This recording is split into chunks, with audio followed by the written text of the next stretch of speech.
अब आपको सुनाते हैं मोहिनी एकादशी की व्रत कथा, जिसे सुनने मात्र से आपकी सभी मनोकामनाओं की पूर्ति होगी। एक बार की बात है, अर्जुन ने संयम और श्रद्धा से युक्त कथा को सुनकर श्री कृष्ण से कहा, हे मधुसूदन, वैशाख माह की शुक्ल पक्ष की एकादशी का क्या नाम है तथा उसके उपवास को करने का क्या विधान है? कृपा कर यह सब मुझे विस्तार पूर्वक बताइए। श्री कृष्ण ने कहा, हे अर्जुन, मैं एक पौराणिक कथा सुनाता हूं जिसे महर्षि वशिष्ठ जी ने श्री रामचंद्र जी से कहा था। उसे मैं तुमसे कहता हूं, ध्यान पूर्वक श्रवण करो। एक बार की बात है, श्री राम जी ने महर्षि वशिष्ठ से कहा, हे गुरुश्रेष्ठ, मैंने जनकनंदिनी सीता जी के वियोग में बहुत कष्ट भोगे हैं, अतः मेरे कष्टों का नाश किस प्रकार होगा? आप मुझे कोई ऐसा व्रत बताने की कृपा करें जिससे मेरे सभी पाप और कष्ट नष्ट हो जाएं। महर्षि वशिष्ठ ने कहा, हे श्री राम, आपने बहुत उत्तम प्रश्न किया है। आपकी बुद्धि अत्यंत कुशाग्र और पवित्र है। आपके नाम के स्मरण मात्र से ही मनुष्य पवित्र हो जाता है। आपने लोकहित में यह बड़ा ही उत्तम प्रश्न किया है। मैं आपको एक एकादशी व्रत का महात्म्य सुनाता हूं। वैशाख माह के शुक्ल पक्ष की एकादशी का नाम मोहिनी एकादशी है। इस एकादशी का उपवास करने से मनुष्य के सभी पाप तथा क्लेश नष्ट हो जाते हैं। इस उपवास के प्रभाव से मनुष्य मोह के जाल से मुक्त हो जाता है। अतः हे राम, दुखी मनुष्य को इस एकादशी का उपवास अवश्य ही करना चाहिए। इस व्रत के करने से मनुष्य के सभी पाप नष्ट हो जाते हैं। अब आप इसकी कथा को श्रद्धा पूर्वक सुनिए। प्राचीन समय में सरस्वती नदी के किनारे भद्रावती नाम की एक नगरी बसी हुई थी। उस नगरी में द्युतिमान नामक राजा राज्य करता था। उसी नगरी में एक वैश्य रहता था जो धन धान्य से पूर्ण था। उसका नाम धनपाल था। वह अत्यंत धर्मात्मा तथा नारायण भक्त था। उसने नगर में अनेक भोजनालय, प्याऊ कुएं, तालाब, धर्मशालाएं आदि बनवाए।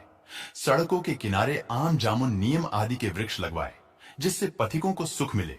उस वैश्य के 5 पुत्र थे, जिनमें सबसे बड़ा पुत्र अत्यंत पापी व दुष्ट था। वह वेश्याओं और दुष्टों की संगति करता था। इससे जो समय बचता था उसे वह जुआ खेलने में व्यतीत करता था।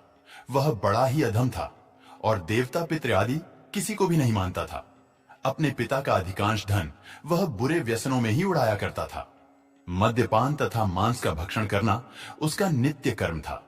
जब काफी समझाने बुझाने पर भी वह सीधे रास्ते पर नहीं आया तो दुखी होकर उसके पिता, भाइयों तथा कुटुंबियों ने उसे घर से निकाल दिया और उसकी निंदा करने लगे। घर से निकलने के बाद वह अपने आभूषणों तथा वस्त्रों को बेच बेचकर अपना गुजारा करने लगा। धन नष्ट हो जाने पर वेश्याओं तथा उसके दुष्ट साथियों ने भी उसका साथ छोड़ दिया। जब वह भूख प्यास से व्यथित हो गया तो उसने चोरी करने का विचार किया और रात्रि में चोरी करके अपना पेट पालने लगा। लेकिन एक दिन वह पकड़ा गया, किंतु सिपाहियों ने वैश्य का पुत्र जानकर छोड़ दिया। जब वह दूसरी बार पुनः पकड़ा गया तब सिपाहियों ने भी उसका कोई लिहाज नहीं किया और राजा के सामने प्रस्तुत करके उसे सारी बात बताई। तब राजा ने उसे कारागार में ढलवा दिया। कारागार में राजा के आदेश से उसे बहुत कष्ट दिए गए और अंत में उसे नगर छोड़ने के लिए कहा गया। दुखी होकर उसे नगर छोड़ना पड़ा। अब वह जंगल में पशु पक्षियों को मारकर पेट भरने लगा। फिर बहेलिया बन गया और धनुष बाण से जंगल के निरीह जीवों को मार मारकर खाने और बेचने लगा। एक बार वह भूख और प्यास से व्याकुल होकर भोजन की खोज में निकला और कौटिन्य मुनि के आश्रम में जा पहुंचा। इन दिनों वैशाख का महीना था। कौटिन्य मुनि गंगा स्नान करके आए थे। उनके भीगे वस्त्रों की छींटे मात्र से इस पापी को कुछ सद्बुद्धि प्राप्त हुई। वह अधम ऋषि के पास जाकर हाथ जोड़कर कहने लगा, हे महात्मा, मैंने अपने जीवन में अनेक पाप किए हैं। कृपा कर आप उन पापों से छूटने का कोई साधारण और बिना धन का उपाय बतलाइए। ऋषि ने कहा, तू ध्यान देकर सुन। वैशाख माह के शुक्ल पक्ष की एकादशी का व्रत कर। इस एकादशी का नाम मोहिनी है। इसका उपवास करने से तेरे सभी पाप नष्ट हो जाएंगे। ऋषि के वचनों को सुन वह बहुत प्रसन्न हुआ और उनकी बतलाई हुई विधि के अनुसार उसने मोहिनी एकादशी का व्रत किया।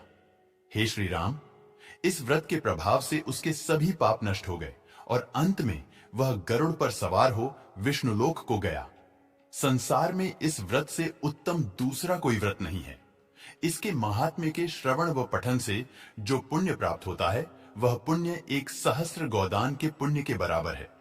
अगर आपको यह जानकारी पसंद आई हो तो प्लीज वीडियो को लाइक करना मत भूलिएगा।